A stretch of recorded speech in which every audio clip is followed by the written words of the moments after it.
So Zaki, what do you think the next property hotspot is for 2026? My take is actually to buy still in Melbourne and Regional Vic. At what point would I pull out of the Melbourne Regional Vic market for our buyers? When I start seeing numbers that the Melbourne market has gone up 20%, 25%, or Regional Vic, that's when I would be re-looking at situations. That's definitely not happened.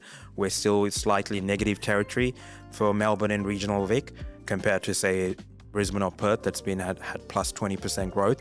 So until that point happens, I feel our buyers or investors should be looking at the Melbourne Regional Vic.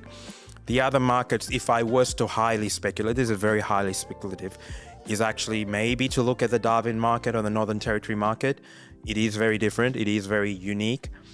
We've definitely seen a lot of high rental yield properties in those areas, just like Perth's very close to Asia, so is Darwin in terms of how close it is to Indonesia and the rest of Asia.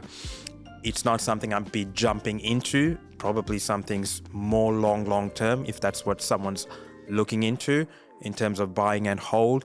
But if we start seeing movement and migration plays a huge role into the Northern Territory market or Darwin, that could be something to look for. But for now, I don't want to make stuff up and stories up and say, oh yeah, this is the next area, because I think the Melbourne and Regional Vic market has a lot more room to grow. And until we start overblowing media articles about how hot that market is, I'd be buying in that area.